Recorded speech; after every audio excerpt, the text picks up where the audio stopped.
Hello, everybody, and welcome to the Sorting Hat Podcast, the show where everything and anything can and will be sorted into the various houses of Hogwarts. I am your host, Michael Barryte, joined as always by my co-host, Katie Reed. One of these days, Michael, zoom right to the moon, because I'm gonna hit you. Solid.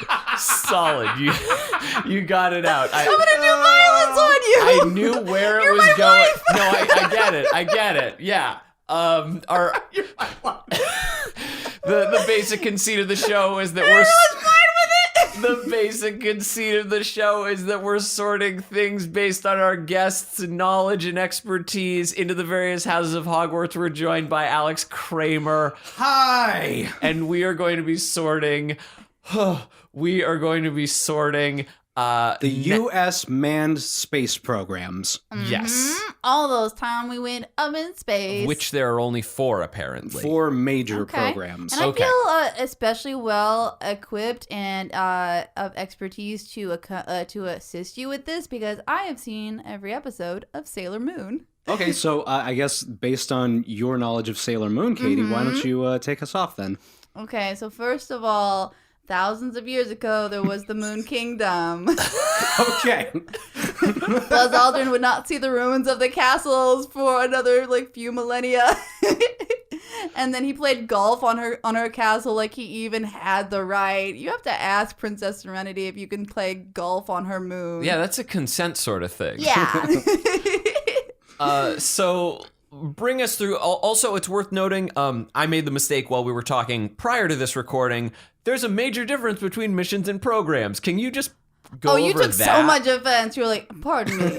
Well, yeah, I mean, individual missions, like you're talking Apollo 10, Apollo 11, Apollo 12. There's been hundreds of those individual ones. I mean, the shuttle program had at least 130 missions, I think. So if we want to talk all of those, it's going to take a while to Because sort missions them. are within a program. Yes. Okay. Yeah, that was like the only distinction. I was like, it's one to the other. Yeah, the program is like the umbrella of the whole thing with its own individual broad-reaching goals. Great. Artemis is the twin of Apollo, and Artemis was the white cat on Sailor Moon. Okay, anyway, I'll just start us off. In reality, here on Earth, Katie, so the space age began, kids. Oh, by the way, everyone listening, put on your learning hats, because we're going to learn us some space real good right now. Okay, so back in 1957, the space race began when the Soviet Union put the very first artificial satellite into orbit called Sputnik. I have heard of this. It was the size of a basketball and just made some little radio beeps. It was that tiny? Yeah, it was very small. How the fuck did America even? Because if all of the biopics that I have seen, America knew right away, and they were fucking terrified. They were like, "What's up? What's in that Sputnik? What they doing with that Sputnik?" Well, I think that initial satellite, in of itself, was not that big a deal, but it obviously proved that the technology was possible, right, and that the Soviet Union could clearly do it. So what's to stop them from putting cameras up there, or even worse, weapons? Oh my God. I think that was more the fear. Sputnik in of itself was not really a threat to anyone or anything, but it was a portent of things to come. Because that Cold War... The potential of what it held. That Cold War was well into effect. Oh, yes, very much so. So that kicked off the space race, and the Americans were like, oh, damn, we got to get on this, because just a couple years later, I think in 1961, the Soviets again launched the first human into space, Yuri Gagarin. Somewhere before that, wasn't there a dog that was launched into space? Yeah, they launched Laika, which sadly didn't survive. Right. But, Rest in peace, Laika. Yeah, really sad. Rest in power. But then they did launch, I think, 2 dogs. I think Belka and Strelka were their names, and they did recover them alive. So wow. Those dogs are actually crud. taxidermied and in a museum in Russia somewhere. Mm. So you can see the first living things recovered from orbit, which is pretty cool. So yeah, America was like, damn, we got to get on this. And so what that led into was the first U.S. manned spaceflight program known as Mercury. Which makes sense because it's the first planet from the sun. Yeah. Right? Yeah. That is the next one Venus and then... No. Okay. Michael, do you actually know which comes after Mercury? No, I do not. Okay. Oh, Well, you're going to learn. Would it be Apollo? No. No? Okay. It's not Apollo. Okay, so Mercury happened. What year did they start Mercury?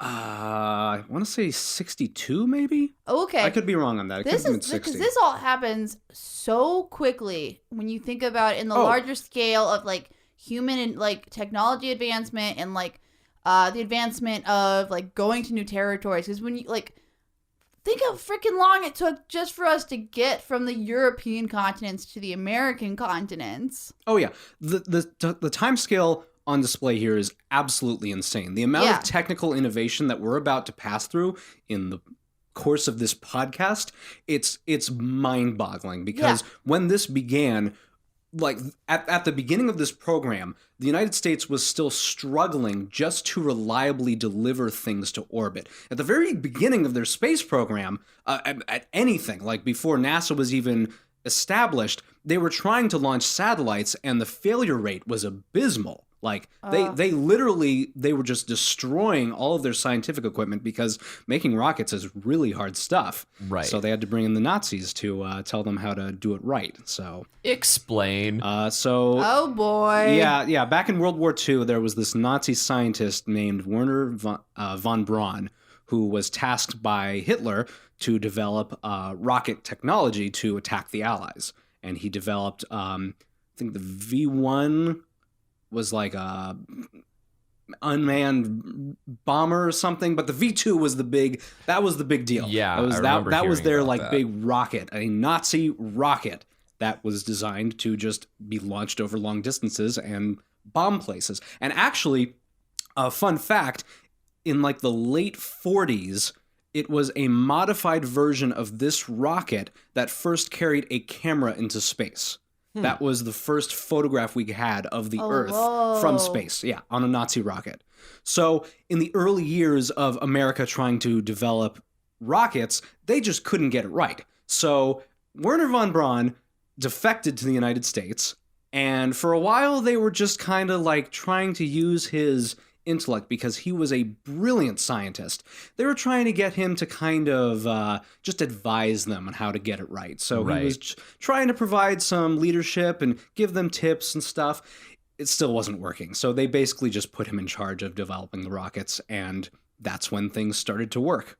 Whoa. So, yeah, fun fact about that. We have a Nazi to thank for our first like pushes into the realms of space exploration. Not even Nazi the first was in charge of NASA, kind of? Not the administration of NASA, but the development of most of their rocket technology was headed largely by an ex-Nazi. Holy cow. Yeah. Dude, that is bonkers. And also, somebody on Twitter said it in applying to art, but I feel like this like also applies to so many other breakthroughs we have in like technology or just any other sort of like innovation is like everything that we strive for or that we are motivated to create for is like through horniness or a want for revenge. And I feel like the space program was both.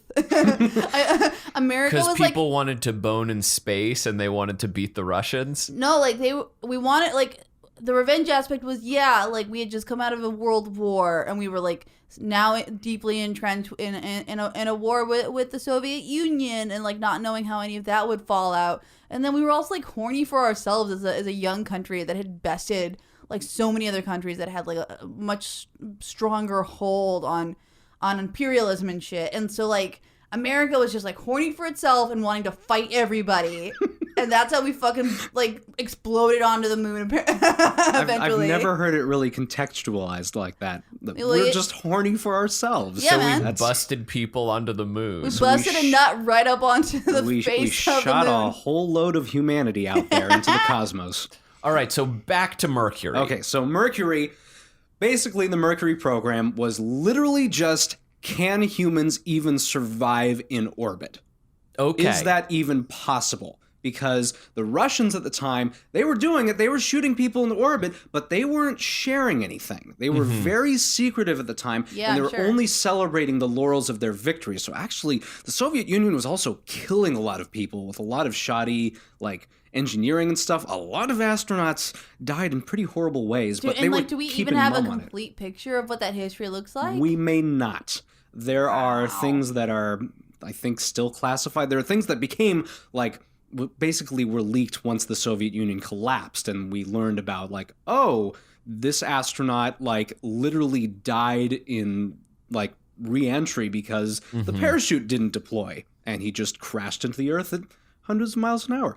Terrible way to die. Oh, God. Anyway, so the United States... I'll add that to my list of ways I don't want to. The United States had no data to go off of. So they had to best the Soviet Union, but they didn't know anything. So at the time, nobody knew what the effects of prolonged weightlessness were and what would even happen up there. Like people, there were theories that you would simply be unable to remain conscious after a while, that your eyes wouldn't function. Like there were all kinds of crazy theories. Like they just did not know. What I want to know is how concerned were they at this point about where astronauts would have to put their poop? Not terribly. So the Mercury missions were very short in duration. Just like get up to space, So do like an orbit, and just then come make back down. before you leave.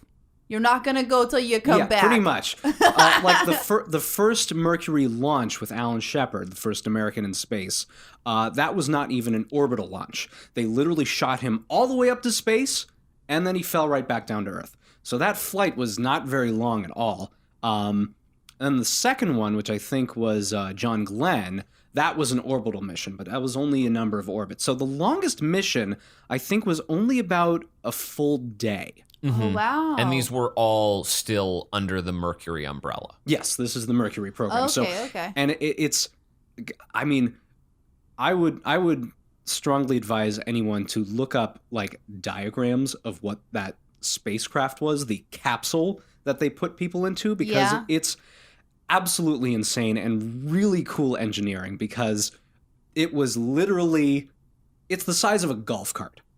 The spacecraft. I've seen photos of what I believe you're describing, and it is a wildly claustrophobic enclosure. Yeah. Especially if you're talking about being in there for like a full anything more than a few hours, I feel like you would be very, very uncomfortable. So it's also worth noting that, you know, these early astronauts all came from Air Force fighter test pilots. Yeah. So I'm just about sure it had to be like the best of the best. The hardest dudes that ever lived. Yeah. Like, because this was the time of like the first jet fighters, like aircraft going from, I mean, these guys, God, it's just crazy. Because the airplane wasn't even like that much earlier than like going from the airplane to like being in outer space was a ridiculously short amount of time too.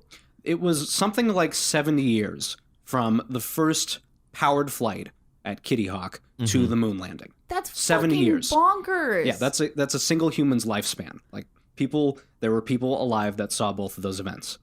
Absolutely crazy. So these first astronauts, these were test pilots in the era spanning from when jet fighters were just barely breaking the sound barrier to getting up to like Mach 2, and literally there was a plane, I think it was X-23, this experimental plane that literally flew up into space.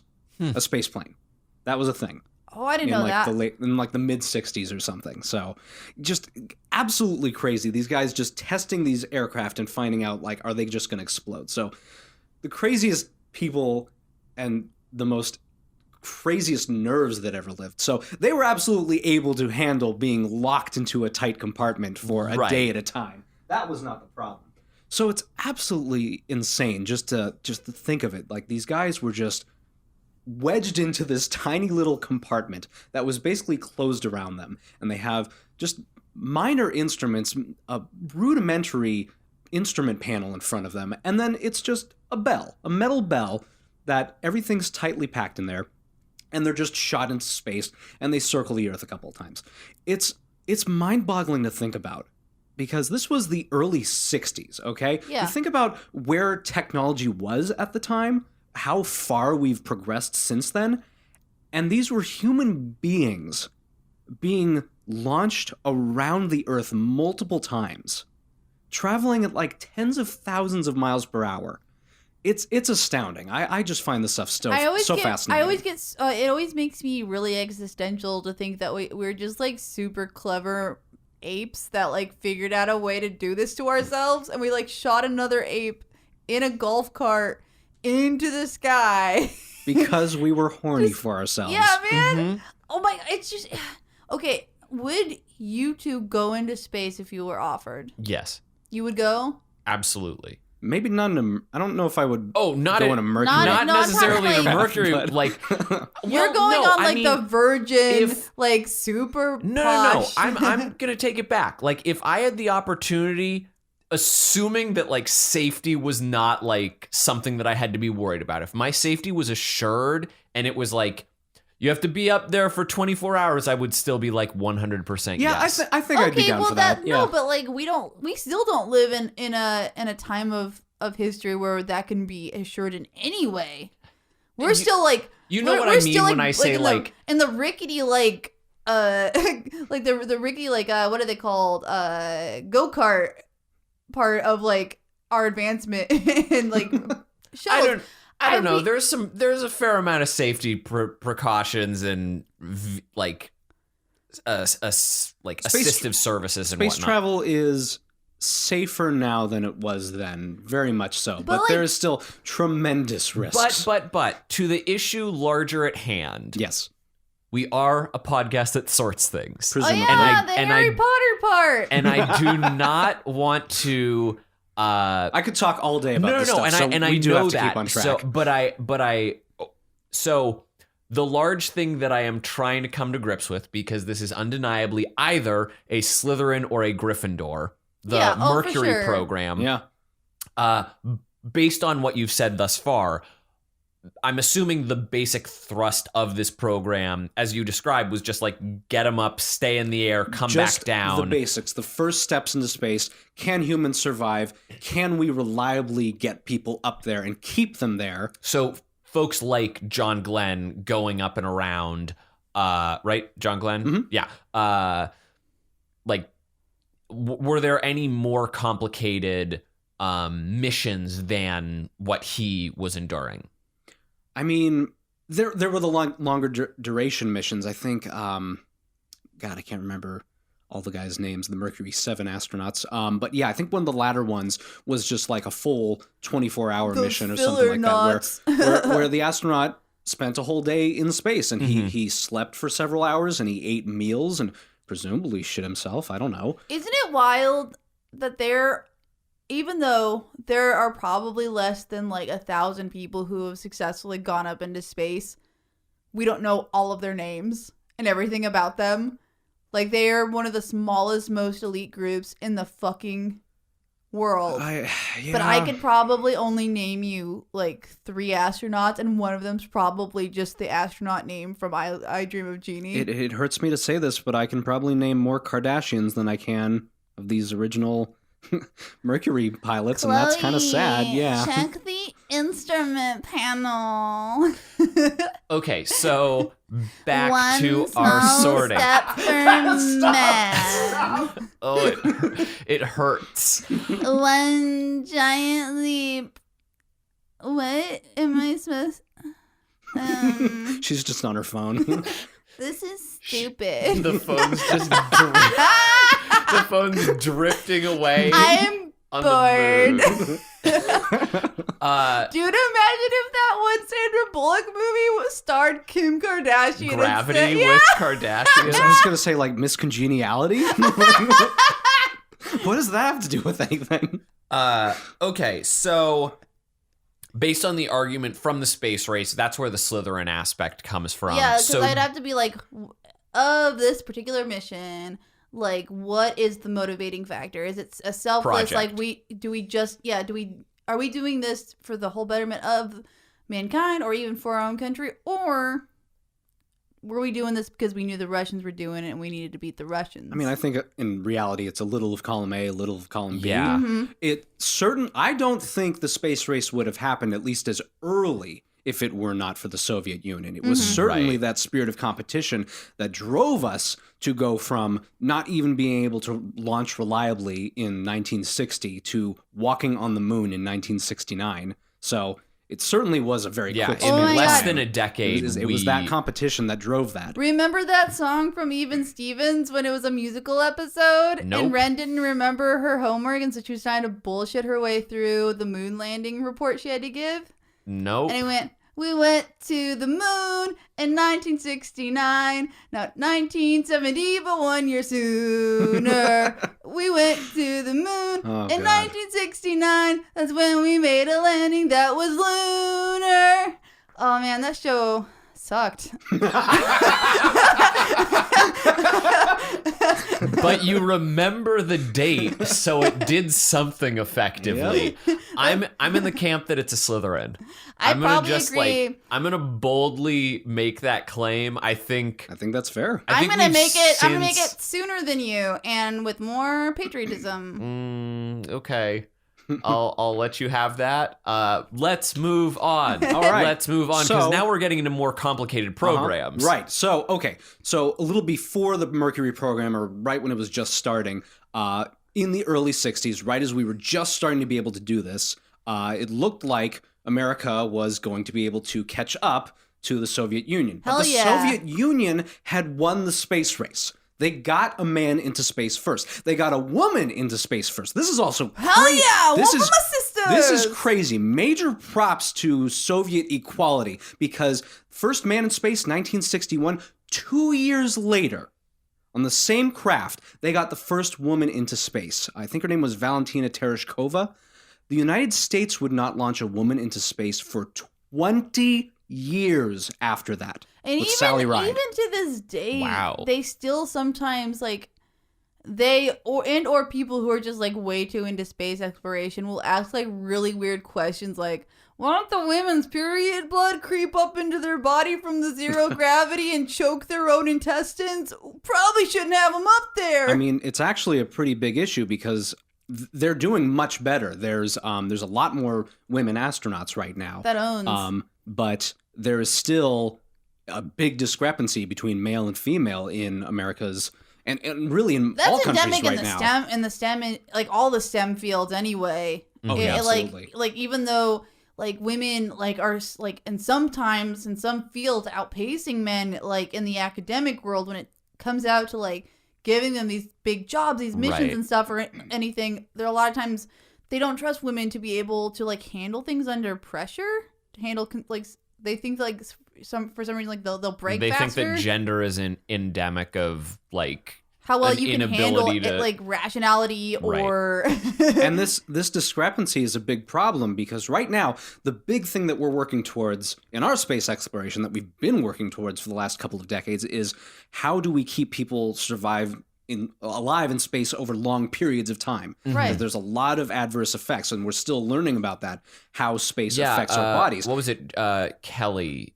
John Kelly? Yeah, no, Scott Kelly. Scott Kelly. That was he had a twin brother who remained on Earth who was also an astronaut, so there was like a control experiment. What a perfect set of circumstances there. It's a big problem because women's bodies are affected differently in a lot of ways. Yeah, and so if you have less women up in space, overall, you're going to not be able to collect enough data to know long-term what's going to happen to them up there. And long-term, we're going to need men and women in space. For those colonies. Yeah, so girls, keep studying. Like, this is a little bit off topic, but it's just like That's really, what this podcast is. It's really like fucked up that when it comes to the sciences and studying the human body, we misstep in making sure that the female body is represented in data. Did you know, in studies, did you know that whenever they test out medicines, almost never do they do clinical trials just for like how it affects female bodies? So like there are so many medications where they do zero testing on women's bodies. That's probably not a problem. And then they don't even know what to warn women about against certain types of medications, and it only comes out decades later when they're like, oh, all these women got this cancer. Whoops, they all had this medication. So that surprises me zero that NASA is not like thinking, oh, we gotta like eventually send like entire colonies of people out there, potentially people who can get pregnant. Maybe we should make sure that we know what's gonna happen to them when they get up there. So wait. So what's the next mission called? So the next mission after that is Gemini, and oh hell yeah. Okay, so rewinding just a second, like for the number 2. Yeah, exactly, exactly 2 of them. So, it looked like basically the space race was just going to be America. Just not trying to be completely humiliated by the Soviet Union. Right. But then, in the early 60s, I think, might have been like 61 or something, John F. Kennedy made a famous speech where he basically said, we're going to go to the moon in this decade. And then NASA went, oh, shit. And so Marilyn Monroe started taking off her dress. Yeah. And we all know where that went. Anyway, so... To the moon. To the stars. Dude, Kennedy got us all extra horny at that point because he's like the first like fuckable president. To some people, I would disagree. Yeah, I mean, it was back with Teddy. Teddy was the fuckable president. You would Teddy? I mean, I think Teddy. Well, I'm a Taft man myself. I've read I read a little bit of his. I read his. Taft Shaft. Oh God, I read a little. I want whichever of the ones didn't own slaves. I'm gonna just like draw the line there. Like anyone beyond slavery, you're like, yeah, we could do it. Like I'd be okay in that situation. Who am I kidding? Hillary I would Clinton, Eleanor, maybe Eleanor, but I don't know if I would be that much into her. I don't know. She wasn't president. No, but she might as well have been at some points. That's for another podcast. Yeah. But anyway, on to Gemini. So on to Gemini. Okay, so Gemini is the unsung hero of America's space missions because basically once the moon became our big target for the decade, which is, again, insane to think about how much we accomplished in that time. Once the moon became the target, it was charted out how we were going to get there. And the big thing is with the Apollo program, in order for that to work, you have to do a lot of complicated maneuvers in space just in order to get the fundamental things to work. We'll get into that when we get to Apollo. Because that's dealing with telemetry and... Is that when you can read minds? No. Oh. Dumb joke. Anyway, so just... Dumb joke. Okay. In order to make these programs work, one of the most fundamental things you need to be able to do is to dock, to have 2 spacecraft connect to each other in orbit. That sounds really simple in theory, right? You just kind of slowly jet toward each other. When you get close. Not so much. Not so much. Things are never that clear in orbit because you're not moving in straight lines. So, for example, if there's a spacecraft right in front of you and you're moving in that direction in your orbit, you want to just propel yourself straight forward and connect to it. Well, in orbital mechanics, if you simply accelerate forward in your orbit, you're gaining speed, and that's going to push you into a higher orbit. So not only are you moving closer to the spacecraft in front of you, you're going to be moving above it. So basically, everything is more complicated. So you have to constantly be like readjusting to account for that. It's a whole nother field. Thrust stuff. We like to think about it as, oh, it's zero gravity, so you just point where you want to go and go. It's never that simple. It's really complicated mathematics involved. Right. And just the simple act of connecting 2 spacecraft is incredibly complicated. And so the Gemini missions... The Gemini mission... program, sorry. In a nutshell, the Gemini program was to figure that step out. How do we do that? How do we connect spacecraft in flight? And how do we do EVAs? What are EVAs? Good question, Michael. Thank you, Alex. EVA is extravehicular activity. And that is when an astronaut opens the door and jumps right the hell out. Which is... yeah. So that's like also introducing like airlocks and things like that. Or needing to introduce airlocks, right? I don't think these craft had airlocks. I believe the way they handled that was they literally strapped everything down, depressurized the cabin, and opened the doors. Oh my wow. God. Yeah. You could, okay, I don't think there's anything that, like, because I just now got a sense of dread at the idea of being put out into open space. Knowing that there was nothing around me and, like, just a vastness around me, that is so fucking terrifying. Oh, God. Oh, yeah. So, a fun little bit of trivia. The Soviets did an EVA first before the Americans, of course. God Yeah. damn it. But in typical Soviet space program fashion, there were complications. The astronaut who climbed out of the vehicle, I think it was Alexei Leonov, but I could be wrong on that. His spacesuit started expanding uncontrollably. No. So when Alexei! when it was time to get back inside, he literally couldn't move his body, and he couldn't get back into the door. So what he did, no. because these guys just had balls of steel, he just opened his spacesuit Alexei, no! and vented oxygen until his spacesuit was deflated enough for him to get back in. Problem solved. This motherfucker just fucking straight up ripped open his spacesuit in space. I mean, I think he opened his glove, yeah. I think in that situation, So you go, add that to your well, dread, There's Katie. not enough oxygen in this bedroom right now. I think in that situation where you're like, oh, I'm either going to die out here because I can't, like, fit through the door, or I run the risk of dying by, like, leaking out air. I think that's the That's only why option. you would survive, because you would like be like, okay, I'm gonna calm myself down here and go through my options really quick. I would just full on lizard brain and start thrashing around and just be like that dumbass in every sci-fi space movie who dies immediately and everyone laughs at them. Like, we're not even in space yet. She just died. We just got strapped in. She's already dead. Yeah, they're just like, of course that dummy died. Look at them.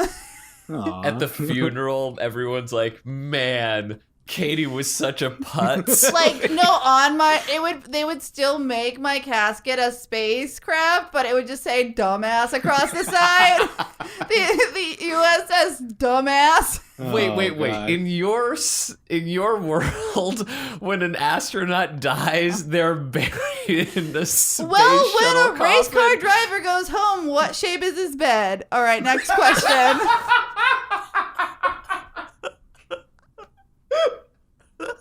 I would love to see the world the way you do.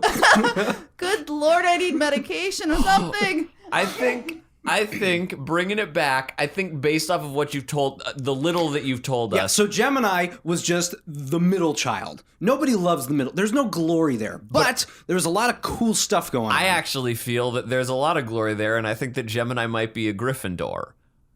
Really? Yes. Gryffindor? Well, We okay. haven't heard the ending of It's it yet. either Gryffindor or Ravenclaw. Ooh, I bet it's Ravenclaw because they're doing a lot of math. 'Cause like, I even think- more I mean, than I think usual. Ravenclaw would be fair. Ravenclaw from the math angle, but Gryffindor just in like the we have to go ahead and do like this is a thing that we need to do for the betterment of everybody. Yeah. Like if we don't have this shit figured out, like it's all south from there. Yeah. So I mean, it really just depends on which camp are you leaning of like. You know it's- which program is the Hufflepuff one? Whichever one that the Martians based on? Because that shit was funny. Matt That's Damon not a grew real- some potato. What? The Ares mission in that movie. Yeah. That is not a real program yet. What? Yet. How'd they write the book then? I believe Andy Weir, or whatever his name is, Weir. Where? I think he made it up. we are here. Okay. So yeah, Gemini. Gemini was also the first time that our main boy Neil Armstrong went to space. Ooh, ooh. Yeah.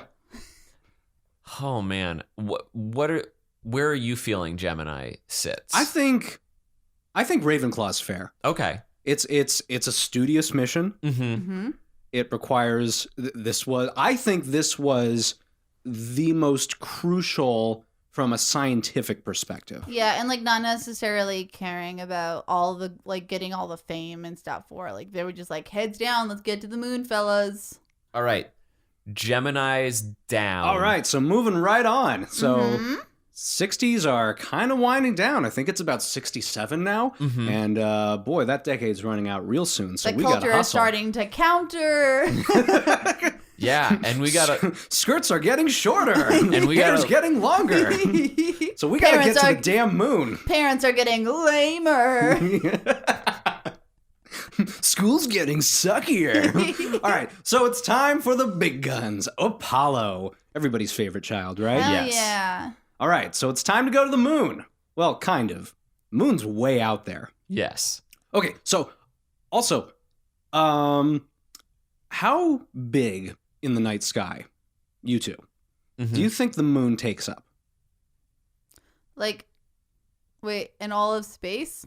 Like if you're Because I don't know how big that shit is. like if you're holding an object Mhm. at arm's length that takes up like the amount of the sky, Mm-hmm. what do you think it is Like for the moon? percentage-wise. What's the size of that object? Are you thinking like it's like a 4-inch little thing of paper held at arm's length? Is that how big the moon appears in the sky?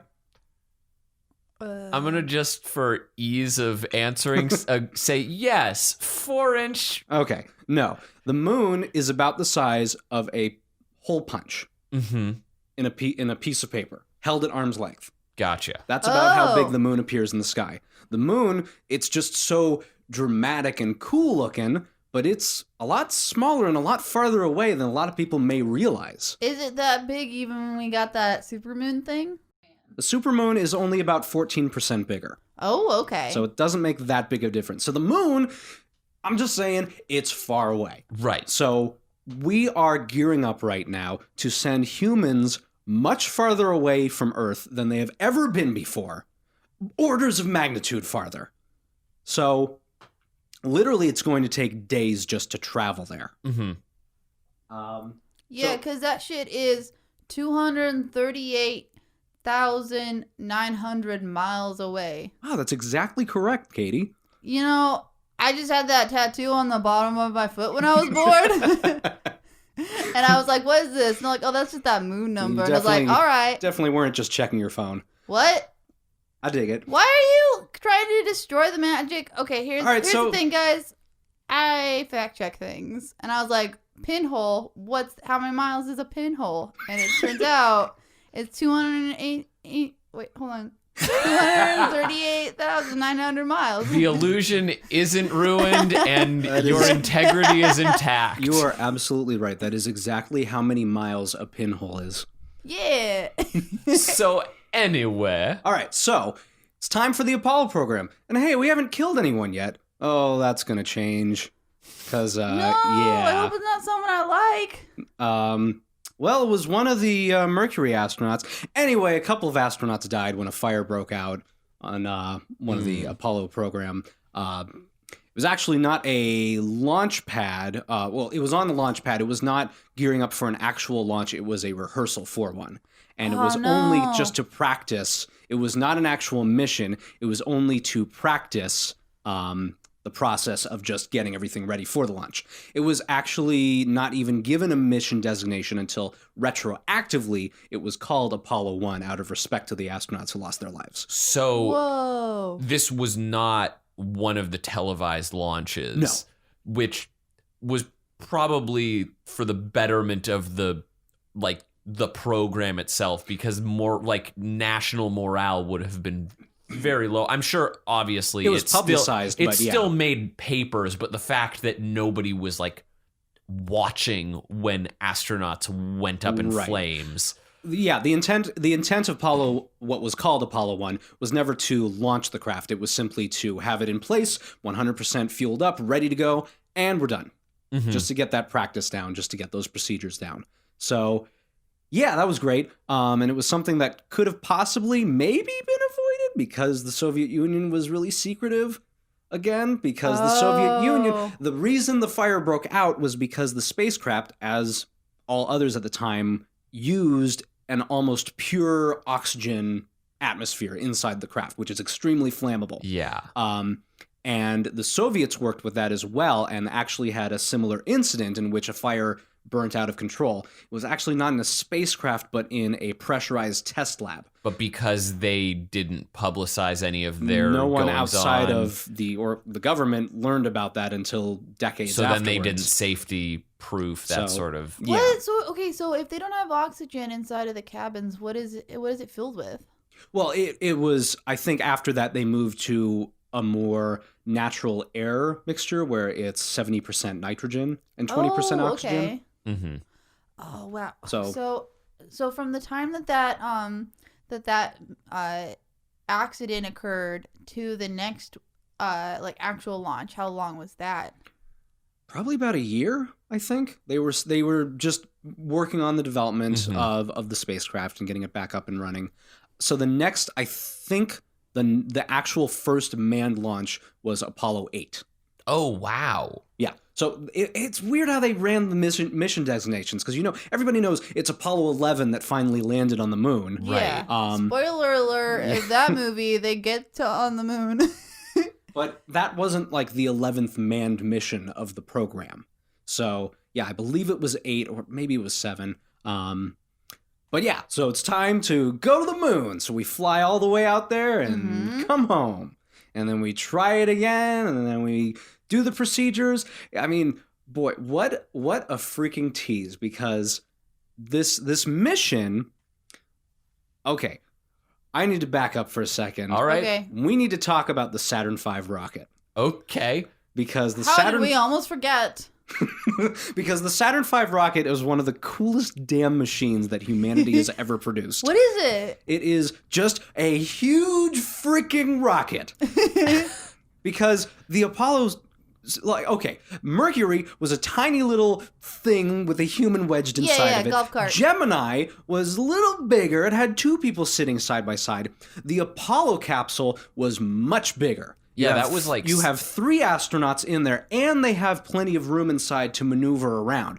And you have, of course, the lunar lander in there as well, so the mass has gone way up. Also worth noting, the Apollo spacecraft, that was the first time that space sickness became a thing. Apparently... What space? Just being weightless for so long, you just get nauseous and stuff. Oh. So apparently that's not a thing when you literally don't have room to maneuver around very well. So just crazy fact about that. So yeah, so the Apollo was so much bigger, and the bigger your spacecraft is, the bigger your rocket needs to be to get it. Also, you need to have a rocket that's going to take you to the moon. So it's all of this mass compressed.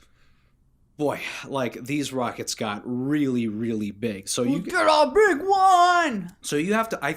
It was at the time the largest ballistic missile of its caliber ever created. The first orbital rockets were basically just intercontinental ballistic missiles repurposed. It was the same technology that we developed for nukes, and that the Soviet Union developed for nukes. Just like, hey, maybe put a person on the end. Well, that wasn't going to cut it this time. We needed something much bigger. Right. So you think of just something the size of, God, I think it's like a 10 or a 15-story skyscraper. Dang, and then we're just we're going to make that move up into the sky. You fill it with propellant and helium, and boy howdy, just let her rip. If you ever watch videos of these things, it's really crazy. Rockets today take off pretty quickly. This thing, it was slow at the start. It really, you're lifting so burn a much lot mass. Of fuel to get it even going. Yeah, just to get up to speed. But boy, when it takes off. The rocket gets you into orbit, then the whole thing breaks apart, all the different stages, and then you've got the Apollo capsule, the service module, which contains all the propellant and the gases that you need to get to the moon, and then the Apollo lander, the lunar module, stuck on the front. Which is just crazy, because this is a vehicle that you cannot see out of the front of. Whoa. It's just clunked on in front of you. So they have to do them. How are they navigating around if they can't see in front of themselves? Well, they have windows that they can kind of see off to the sides a little bit. Imagine driving a car where you could only see out the side windows. So consider this. You're shooting for the moon. It takes several days to get to the moon.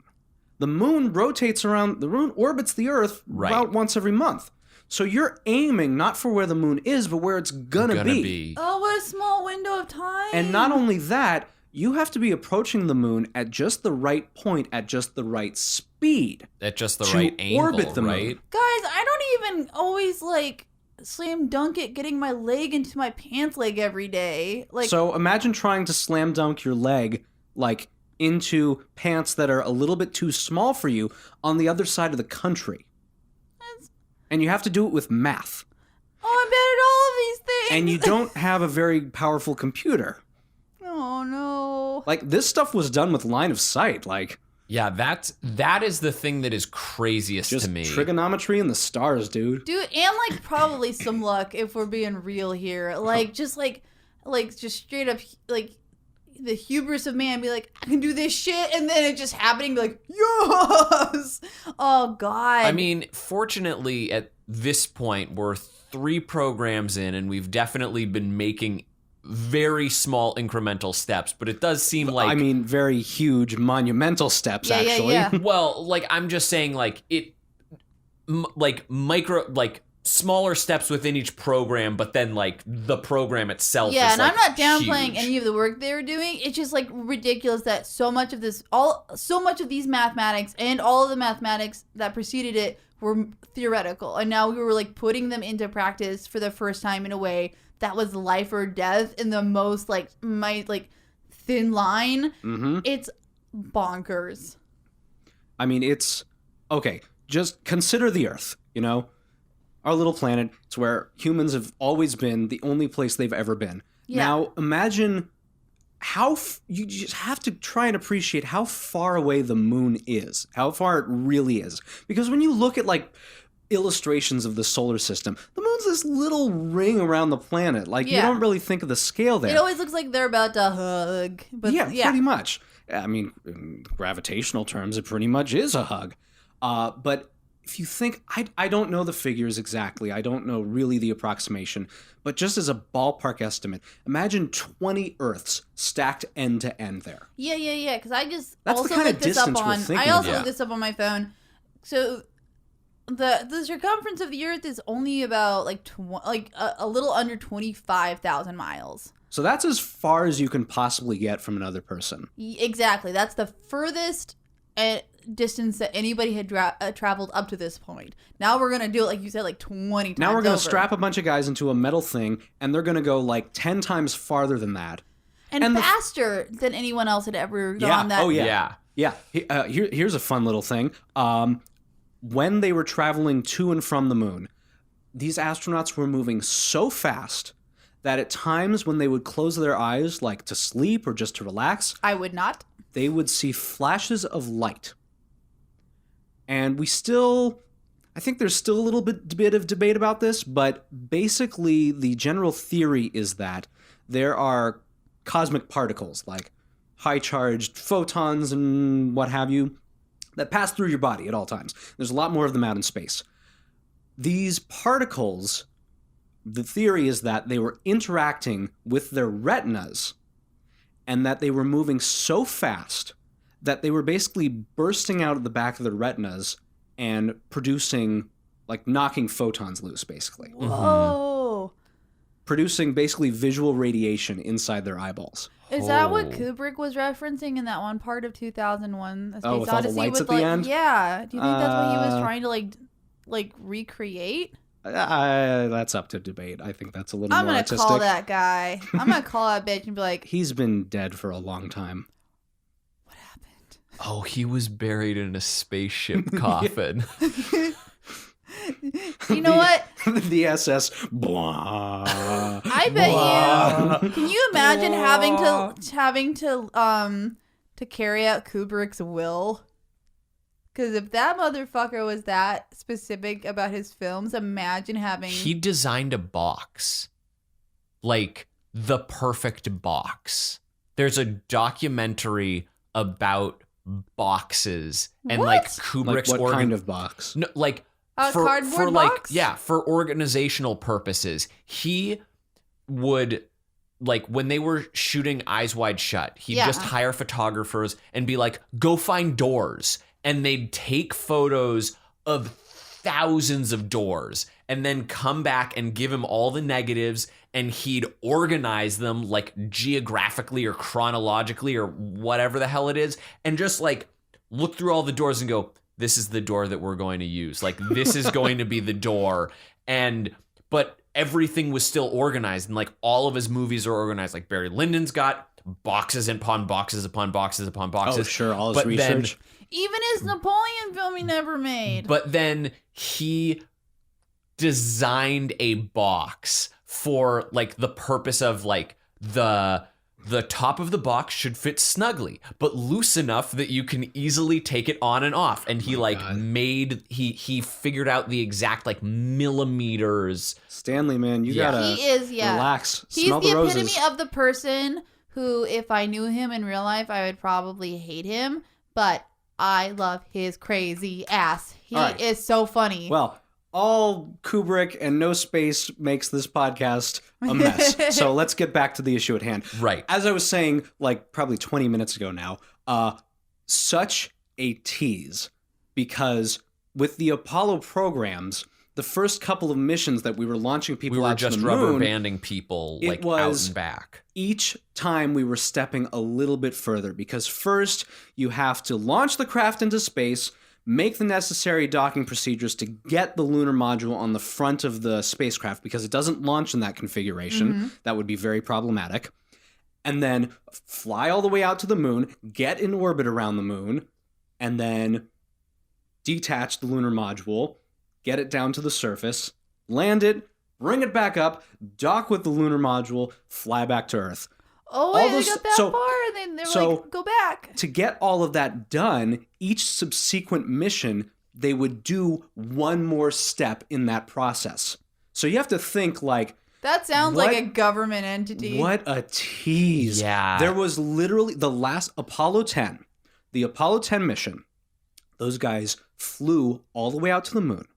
The 2 astronauts that were designated for the lunar lander got in it, detached, flew, I think, within about 100 miles of the lunar surface, stayed in orbit, and flew right back up. No, those guys didn't get to land. The blue balls. The blue balls. Yeah.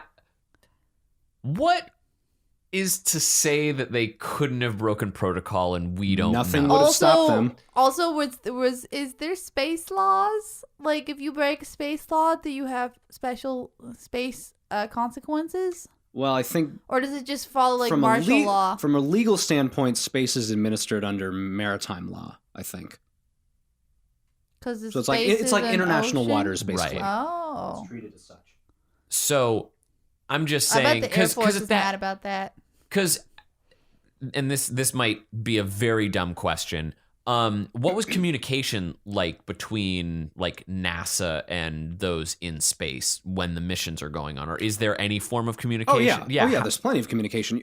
With the moon, when we talk about large distances in space, you start factoring in the amount of time that it takes light to travel. Right. What's the delay on that? The delay is 2 seconds, not very... Oh, wow. Yeah, the moon is 2 light seconds away. So it doesn't really affect... You can still have conversations. It's not a problem. The one thing is, when you're doing these missions on the moon, the craft is in orbit around the moon. So your communication is completely cut off for however long it takes to complete that part of the orbit. And think about that for a second, because we have human beings, and it's especially crazy when the lunar module is detached and it's down the surface. Oh, the guys are walking one small step, all the glory. Well, there's one astronaut who remains in the command module, the little capsule. He never got to get out. Well, he stays up there and just remains there and conducts experiments and whatnot and makes sure everything's fine. So think about that one individual as they pass beyond the back of the moon, on the far side of it. He's alone, like in the greatest sense. I think. Well, in the Apollo 11 mission, the first one to land, the commander who stayed on board the command module was an astronaut named Michael Collins. Nobody remembers his name, but I think he wrote a statement, maybe in a book or something, where he was just kind of talking about that experience, what that was like, and it's mind-boggling, like I say about everything about this. Because he said, like, as you pass over that, you think about, on the other side, you've got the 2 astronauts on the surface and, about 6.5 billion people on the Earth. And then on the other side, just 1 human and God knows what else.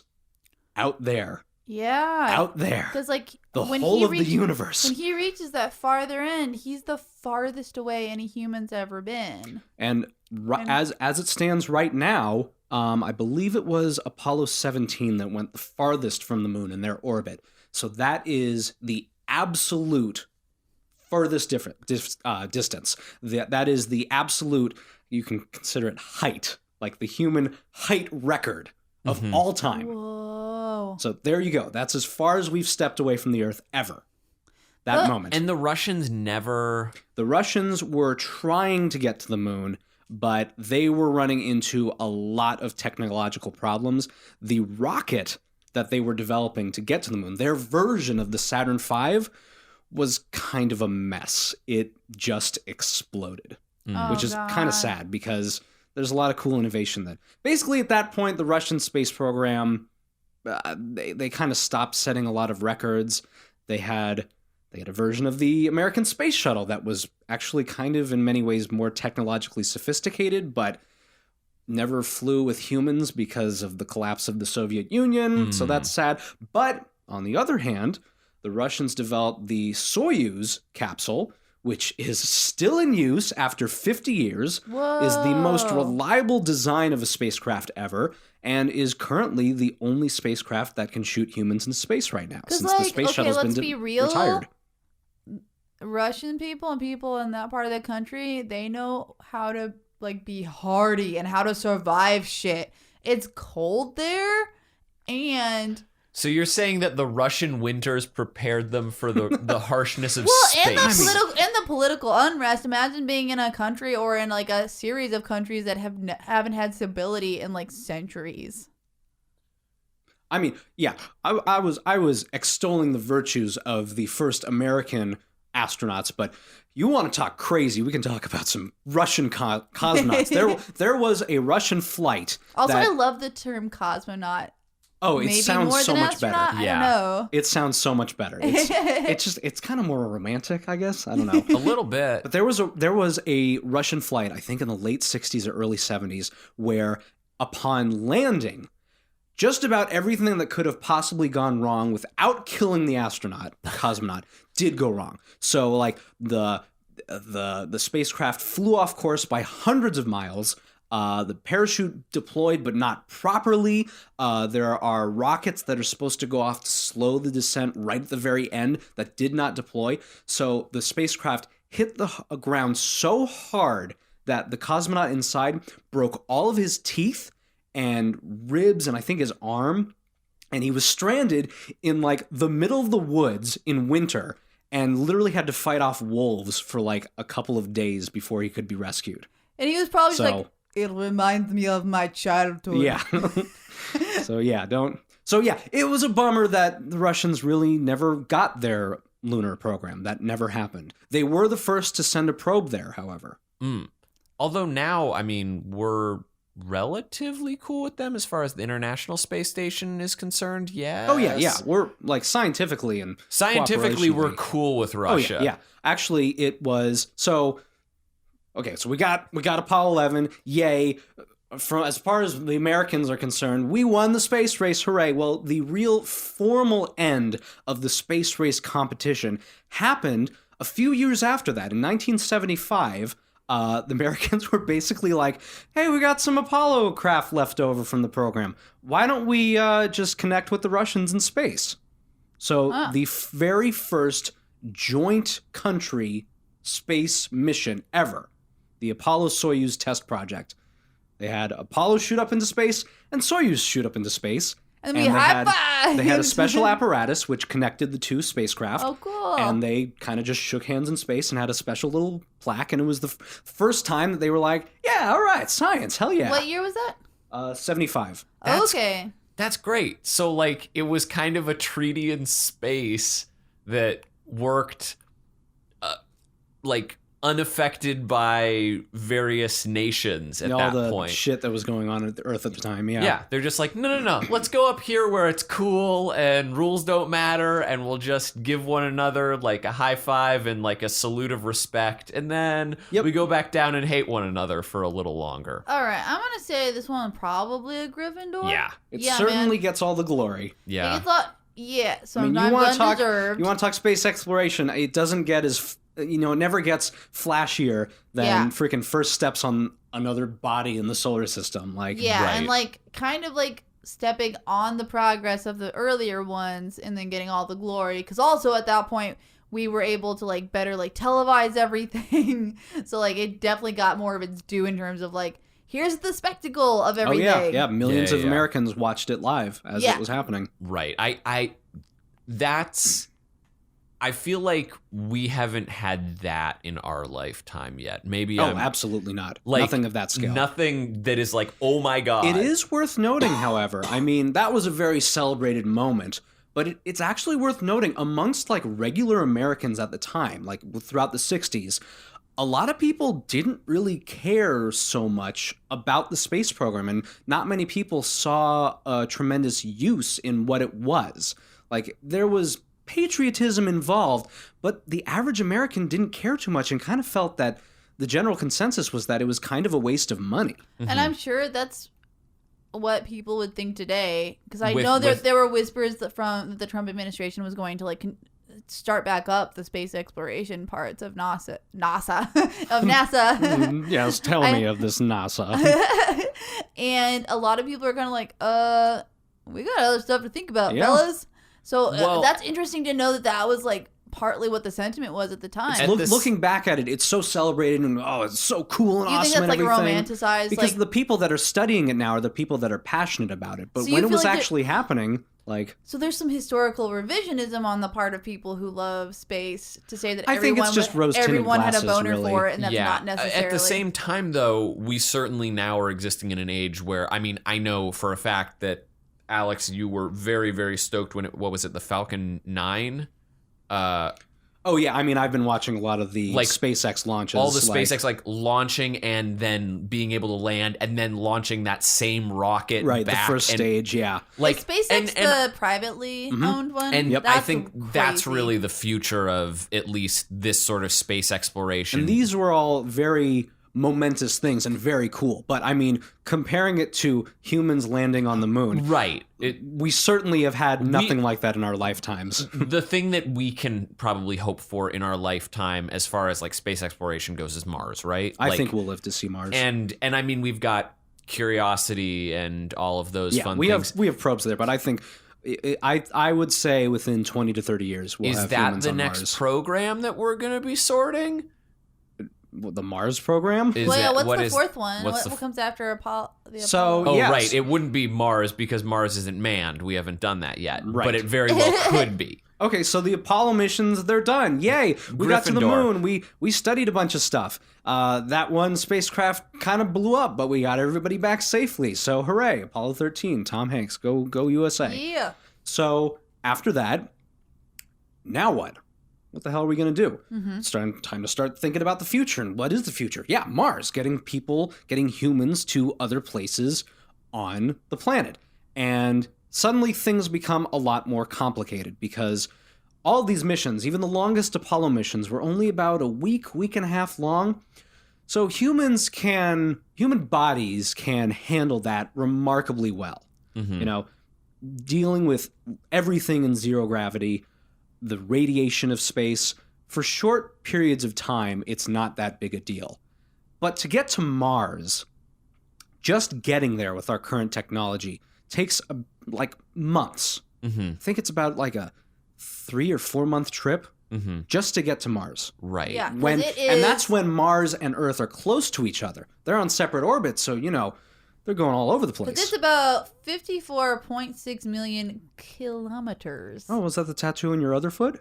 I can't talk about the other tattoo on my foot. It's a cursed word, and if I say it, everyone in the room will die. No, this is something I just pulled up on my tiny computer that tells me everything and is a phone.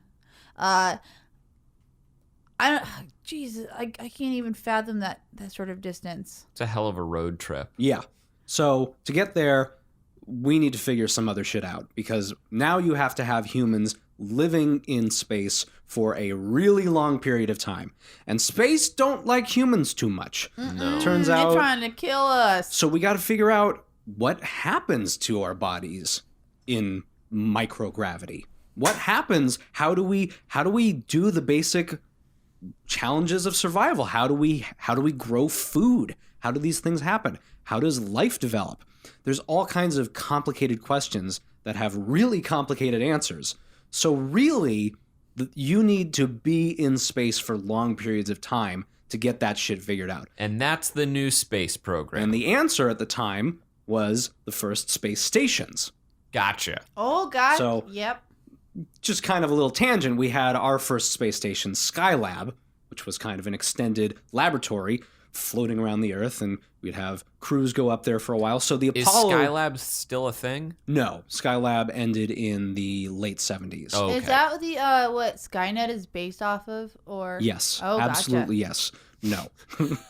No. So really, it's expensive to do this kind of stuff. So somebody at NASA had the brilliant thought of, what if we make a spacecraft way bigger than that, but we make it a plane?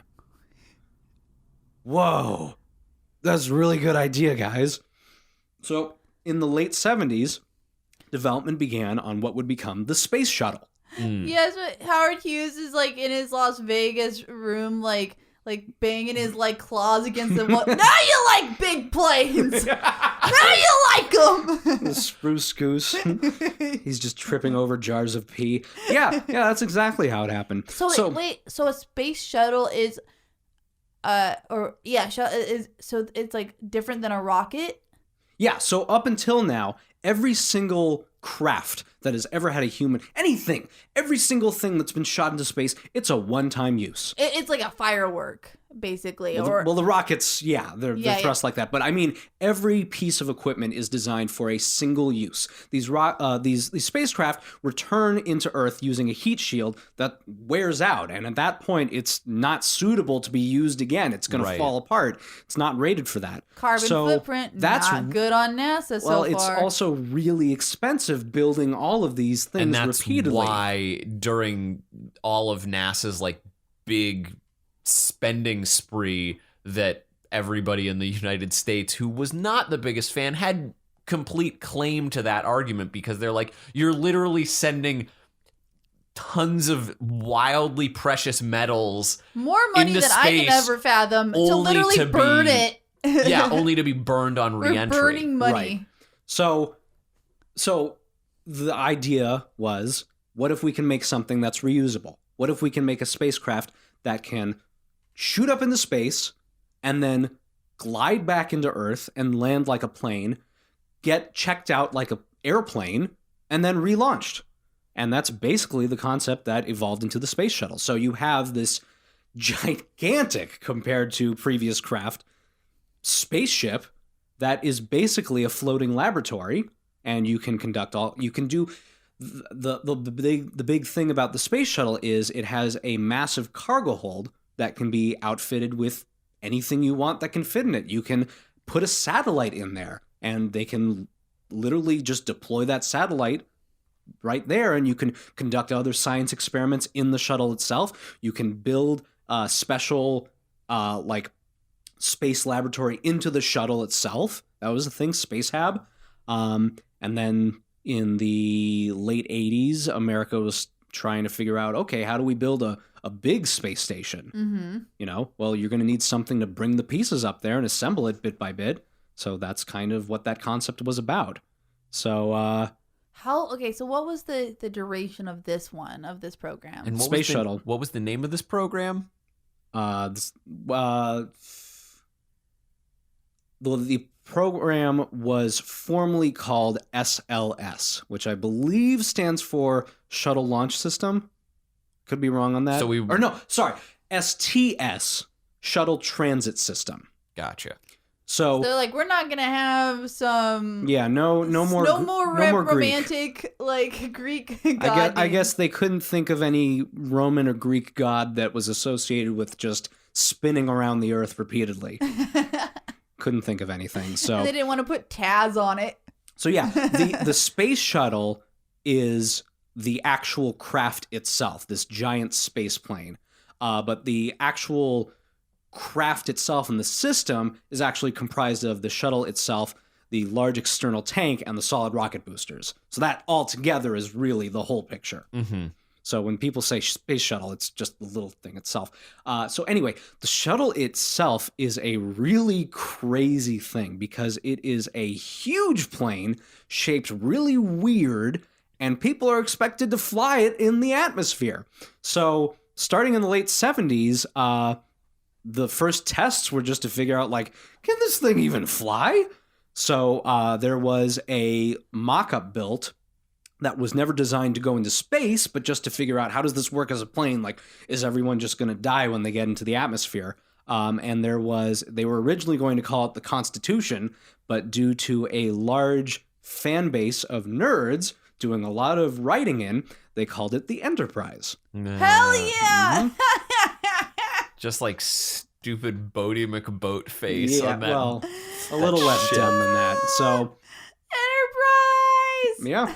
So the first space shuttle mission, STS, I think it was 1, was launched in 1981, and the program continued for 30 years after that. It was never intended to be that long, but it just kind of worked. Although it is worth noting that it was never as cheap as it was originally intended to be. Oh, there's no way that it could have been. Yeah. The concept was that you would basically be able to do some inspections and do some refitting and replace any parts that were busted or anything. The idea was that this would be a plane. Right, that because the basic exterior of this whole thing wouldn't need to be completely rebuilt every time, that it would be okay, but I'm sure all the internal workings were the things that was where all the cost like built up. Also, you had to have all this research to be like, okay, how do we make it so the stuff that always breaks don't break no more? Right. What accent is that? I don't. I feel like Russian full of marbles. Ooh, that's definitely it. I wonder if I have a relative who was a Russian full of marbles. You didn't even say in the mouth. You just said full of marbles. Yeah, I'm not talking about just fully full of marbles. Anyway, the shuttle was never as cheap to retrofit and get ready for its next mission. It ended up being a very expensive and time-consuming procedure, just getting them ready for each subsequent mission. And the process of doing so is crazy. So the NASA rockets leading up to even the huge Saturn V rocket, they were all launched from progressively larger platforms, but the platform used to launch the space shuttle is crazy. It's just this massive thing. They have this huge apparatus that like swivels out to get like enclosed around it and get the shuttle connected in there. To actually get the space shuttle mounted vertically on its launch systems, they built this huge facility, this big room where they lift it up hundreds of feet into the air and mount it on just these crazy crane systems. And that building is so big that they need specialized equipment to control the humidity in there, because if they don't, clouds will form inside of it. Whoa! That's like that one building that was proposed that wasn't actually built, but was proposed to be built in Germany, like in Berlin after World War II if they won. Did you ever hear about that? Oh, yeah, Hitler's plan for like the Berlin Town Hall or something, like a dome the size of like 10 times larger than any dome had ever been built before. Yeah, it was like big old Hitler dome, they called it. Yeah, and again, was it gonna make Germans its own... doing crazy things. He want a dome that would make its own weather inside of it? Yeah, based on the plans, it would have been so big that clouds would form inside of it. Yeah, basically. Oh, Jesus like just based on the moisture or whatever. I don't know the mechanics of it. Anyway, the space shuttle was crazy and it was really expensive, but we kept with it for a long time. And through it, we were able to accomplish a lot of science. A lot of long expeditions. This is probably a Ravenclaw. Am I wrong in saying the only the only remaining house was a Hufflepuff. Well, we don't need to sort all to a house. I'm just saying, no love for the Badgers. No, I think in this situation, right? Am I crazy in saying Ravenclaw? Well, it's good.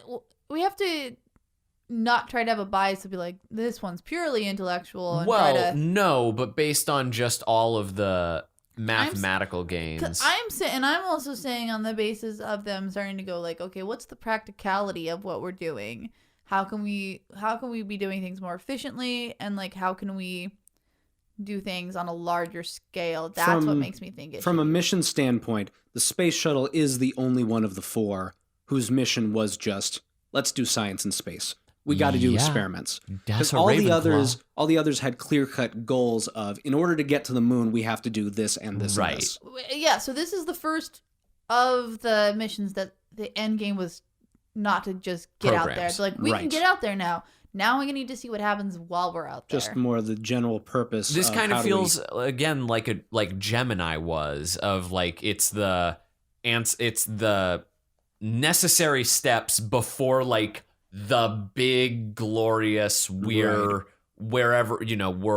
on Mars now, where we've set up a bunch of like hub space stations in between. Is that even something that would be possible? Like to set up a bunch of space stations like all the way out. I mean, you mean like making a chain of them between the Earth and Mars? Which wouldn't be possible now that I think about it, because they're on different rotations. Never mind, that's dumb. You could put things out there in orbit, but yeah, it would be very hard to get to them at times. Yeah, you can basically, if you want space stations, they pretty much should be near planets or in Lagrange points, which are stable points in a planet's orbit or around it, where gravity kind of holds you in place. So, interestingly, a lot of people know about the Hubble Space Telescope, which was deployed by a space shuttle and repaired by a space shuttle multiple times. The Hubble Space Telescope is well over 20 years old now and has definitely outlived its original perspective and mission purpose. So the successor to it is the James Webb Space Telescope, which is like 6 times bigger and is going to give us some really cool pictures. So that's scheduled to launch next year, and that one is going to be positioned in a Lagrange point. So Hubble is in low Earth orbit. It's very close to the planet, just rotating around. But this new telescope will be placed, I believe, in front of the Earth's orbit, about 60 degrees off from where it is versus the sun. So we're not going to be able to service that one if it breaks. Oh, no. It's going to be quite far away. Think about 1 million miles. Oh, my gosh. That's some solid science there. That's gravity for you. It'll just stay there. Alex, how excited were you when we found out about those new planets? Oh, the TRAPPIST system? Yeah. Okay, so I don't know why, it kind of bugs me that everyone was just talking about, ooh, we could find aliens. Like, no, guys, that can be us there. We can be the aliens. I think the more exciting thing is those are habitable places for us, not places to find complex life. I think everyone always gets like 5 steps ahead of themselves when they even consider what alien life would even look like. I mean, talking about that stuff, I think it could be just anything that's alive, any organic material that's alive. Well, alien. We don't have any strong proof of anything, but we do have proof that liquid water exists in a lot of places that we didn't previously think it would. And that is a necessary stepping stone for us to be making our way, like, out there and living. Well, we found like even fossilized bacteria on Mars, right? We found fossilized structures that appear to be like microbes. Oh, gotcha. Okay. I don't think it was determined that these are actual. Well, because if there was anything, it was probably single cellular, and single cellular organisms don't leave behind fossils. Like, they're simply too small in the fossilization process. They're lost completely. So we don't have fossil records of the first single cellular organisms on Earth, for example. We only have like chemical residue and geological records of what they did to the environment. So I personally feel that it's pretty likely that we will find extraterrestrial life, but I think it's just going to be simple single cells. I don't think we're going to find little green men running around. So in terms of the TRAPPIST system being a relatively Earth-like, possibly very relatively close by in the cosmic sense, I think the more exciting thing is that is a very good candidate for human settlements in the near far future. And are they more hospitable than any of the planets in our solar system, like potentially, or do they not know yet? Do we not have the data? I mean, yeah, we don't have any data beyond they are rocky planets that have close to the Earth's amount of mass, so relatively close to the amount of gravity that we have, and they are located in the spot around that star, or a couple of them are, where it is warm enough it's for that liquid sweet water. spot The weather we're in. patterns wouldn't kill us. Well, we don't know what the atmospheres are like. We don't really know that stuff. So right now we are in the process of building next generation telescopes, both with these new orbiting telescopes and new telescopes on Earth using new technology in order to find out that stuff. Exactly it looks like. We could very conceivably in the next couple of years be able to really look at a planet and be able to determine what its atmosphere is like. How pissed will we be if we finally get a good peep at it and then there's been another fucking, like, everyone else was right and there's another sort of like humanoid, like alien looking at us and being like, bitch, we seen you millennia ago. Welcome. I mean, we beat your Russians. And thanks for sending us across the universe. Yeah. Yeah. No, we've sent so many garbage things into space. Like, apparently, like, there's an episode of Reply All of just all the stuff that we've sent into space that I highly recommend people listen to. Across the Universe is one of them. They've just sent memes, like stupid memes into space. They've sent like newspaper clippings that like probably aren't that relevant to anybody else. Oh God. Well, there's a new like ultra cheap type of satellite called CubeSats, which are these small little cubes that were designed, I think, by university students. And the concept is you can just very cheaply put together a payload for a satellite, because usually that stuff is really complex and expensive. And then you can load a bunch of these CubeSats into a rocket, shoot them up, they disperse, and now you have satellites that you design. So like a university could design a satellite with their own instruments in it and actually get that into space and use it. So yeah, it's a lot cheaper, which allows people to do stupid shit like that. Honestly, though, I think aliens should be prepared to know how dumb we are. Like, they should have that warning up ahead. They should be like, "What is all this garbage?" Oh, okay, it comes from the garbage planet. So that kind of reminds me, I saw a pretty silly comic recently. So talking about alien contact and all that, really one of the biggest telltale signs for an alien species that perceives the universe the way we would be radio signals, light signals being beamed out from our planet. And those signals move out in a sphere, expanding at the speed of light. And so they'll just keep going, gradually dispersing and reducing in intensity. So there may be a limit at which it's perceivable, but still detectable. Would it distort also? Not really. It would just like eventually not be able to. It would have like a finite reach.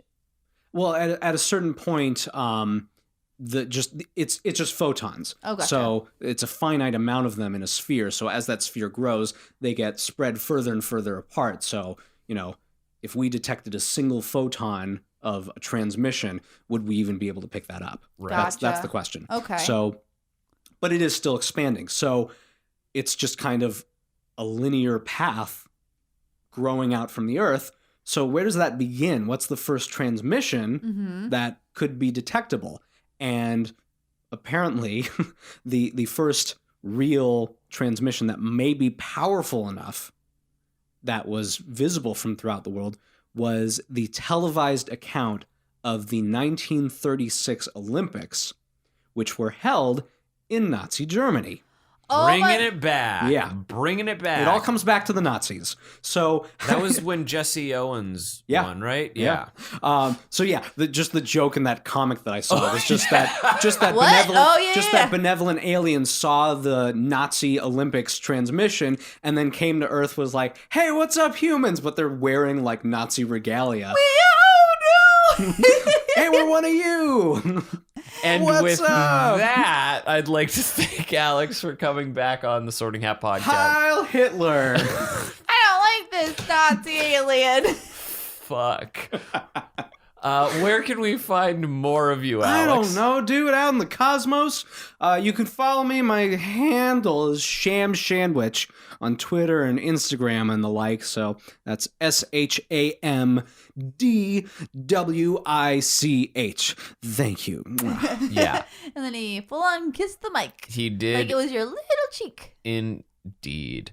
You can follow me at Belated Media on Twitter. You can follow Katie at that Katie Reed on Twitter. We certainly would love for you to give us a review on iTunes or Google Play. Those are things that we appreciate. Or send us an email at sortinghatpodcast@gmail.com. Or review them on Craigslist or something. Yeah. Angie's List. We might not get those, but we'll appreciate your reviews. Yahoo Answers. All right, guys. I think it's time for us to go. Blast off. Yeah. 10. To fuck off. 9, 8, Quack. 7, Quack. 6, Quack. 5, 4, 3, Quack. 2, quack, quack, quack, quack, quack, quack, quack. USA! До свидания.